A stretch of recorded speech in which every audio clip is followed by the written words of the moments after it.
Is there someone in your life who's driving you completely nuts? Well, stay tuned because I'm going to give you some really great tips for dealing with them in a way that's going to make you actually feel really good about yourself.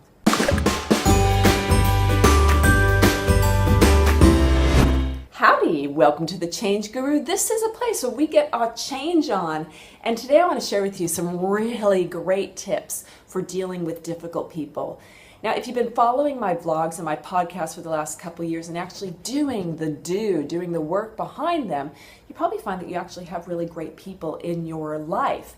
The only thing is that we've got a really big circle. There's a lot of acquaintances and different people that come into our lives from time to time that maybe we don't particularly gel with, and we have to encounter them. We have to spend time with them. So these tips are going to help you deal with them in a way where you feel really good about yourself. Maybe you'll even feel good about the person that you have been, challenged with in the past. They're just an all-around ecological way of dealing with a difficult person. One of the most important things to do before you are going to have your time with that difficult person is to really set an intention of how you intend to be with this person. And for me, one of the most best ways of dealing with a difficult person is to come from a very neutral place, to give them nothing. Doesn't mean being unkind or unfriendly or whatever, it just means being pleasant, but being neutral. This is actually an Aikido technique, the ancient Japanese martial art. And it's basically giving your opponent no energy, no oxygen, nothing to grab onto. I think that going into with an intention actually means that you have to step up and take responsibility for your actions. It means you're not going to be reactive, you're going to be prepared with your mental state. You're not going to go in there ready to attack them. And you're also not going to go in there just being a complete doormat either.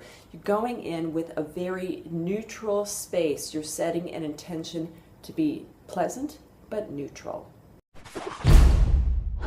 Have a soundtrack, a theme on the loop in the back of my head that is actually really empowering, almost like an anthem. You might have a favorite song, a Madonna song that is just, makes you feel really strong and standing up for yourself. If you're religious, you might have a line from scripture that really keeps you on track. For me, I'm a yoga hippie, so I really love Sanskrit mantras, and one that I'm working with lately is about seeking the truth, asking yourself, what is the truth? What is the ultimate purpose here?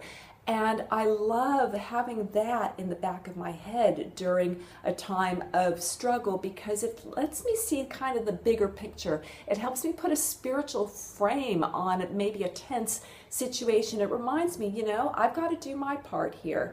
I've got to, seek my truth. What is my truth? Is my truth being uncomfortable and having a terrible time in a situation, or is it kind of standing up taller and rising to my strengths? So I find that before you go in, really fire yourself up, anchor yourself with a really strong line, song, mantra, anthem, something that you can always kind of reference back to, especially if you find yourself veering a little bit off track. You can just turn the volume up on that mantra, on that line of scripture, on that song from Katy Perry, and it kind of just brings you back up. It keeps you on track with your original intention of staying neutral.